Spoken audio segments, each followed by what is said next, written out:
Solve, तो उसका हो ही नहीं पा रहा है। तो पूछिए, नहीं हो पा रहा है तो डाउट पूछिए, देखिए क्यों नहीं हो पा रहा है। तो आप उसके पीछे थ्योरी कहाँ से पढ़ लिए हैं? नहीं सर, आपसे ही पढ़े हुए हैं, बैच बाई किए हैं। हाँ तो वही कह रहे हैं, तो जैसे जो क्वेश्चन नहीं हो रहा पूछिए ना, जैसे मान लिया पहला क्वेश्चन जो नहीं हो रहा पूछिए, फिर दूसरा ट्राई कीजिए, फिर दूसरा जो नहीं हो रहा वो भी पूछिए, तो सीखना ऐसे पड़ेगा ना। मतलब कि जितने ईयर के सेकेंड ईयर में मैंने किया है प्रॉब्लम सॉल्व, ये हम्म। यूनिवर्सिटी में, लेकिन अब नहीं कर पा रहे हैं। हाँ तो प्रैक्टिस छूट जाती है जैसे, या भूल जाते हैं कॉन्सेप्ट, तो कैसे होगा, तो प्रैक्टिस से ही आएगा ना।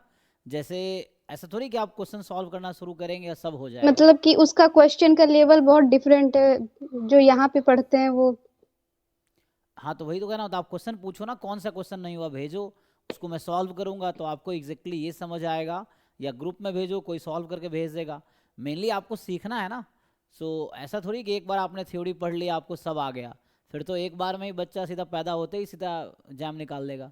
तो इतने साल क्यों पढ़ने की जरूरत पड़ती है? एक लेवल है ना, एक लेवल अचीव करना होता है। तो आपसे सॉल्व इसलिए नहीं हो रहा क्योंकि जी आपका लेवल अभी उस लेवल तक नहीं पहुंचा है। जो आपके अंडरस्टैंडिंग का जी लेवल है वो सर। उतना इंप्रूव नहीं हुआ है। तो उसको इम्प्रूव करना होगा। कैसे इम्प्रूव करोगे? या तो सॉल्व करो, आपसे हो रहा है ठीक है, नहीं हो रहा है तो किसी से हेल्प लो। अब कहीं से सॉल्यूशन मिल रहा है तो उसको समझो, देखो क्या कॉन्सेप्ट है जो नहीं पता था, या क्या अप्रोच है जो नहीं पता है। तो इसलिए पहले सॉल्व क्वेश्चन करते हैं ना, so that we can know कि कैसे सॉल्व। बुक में पहले एग्जाम्पल क्यों दिया होता है? इसीलिए ना कि आप समझ सको कि कैसे फॉर्मूला लगाने हैं। उसके बाद एक्सरसाइजेज होते हैं। तो ऐसा तो है नहीं कि थ्योरी लिखा जी दिया आप सर। बच्चा खुद ही क्वेश्चन कर लेगा, ऐसा नहीं होता ना। तो सॉल्व क्वेश्चन इसलिए होते हैं। तो पहले आपको देखने हैं कि जो भी क्वेश्चन नहीं हो रहा वो पूछो, तभी तो आएगा। ऐसे भगवान थोड़ी हो आपके, क्वेश्चन उठाओगे बस देख के सारे कर लोगे, है ना। लोग इतने टाइम लगते हैं सीखने में, लर्निंग एक स्लो प्रोसेस है जनरली। तो टाइम लगता है सीखने में, है ना। तो उसके लिए आपको सीखना है, तो सीखने का एक प्रोसेस है। आपने पढ़ लिया थ्योरी, क्वेश्चन ट्राई किया, नहीं हो रहा है तो पूछना है। फिर उसको समझेंगे कि क्या दिक्कत था, फिर अगला क्वेश्चन करना है। तो इस तरह से है। मान लो कोई बच्चा 500 क्वेश्चन सॉल्व करेगा, मैं भी करूंगा, कोई रैंडम 500 क्वेश्चन मुझे दे दो, तो हो सकता है उसमें 4 5 10 क्वेश्चन होगा जो मुझसे भी नहीं होगा। कोई दिक्कत नहीं है, तो फिर उसको सीखना पड़ेगा।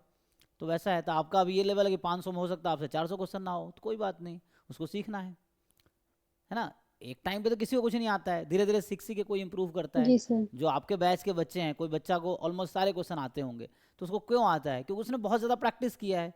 सो जस्ट एक्सपीरियंस वाली चीज़ें हैं कि जितने जितना प्रैक्टिस किया वो उतना उसका कॉन्सेप्ट क्लियर है।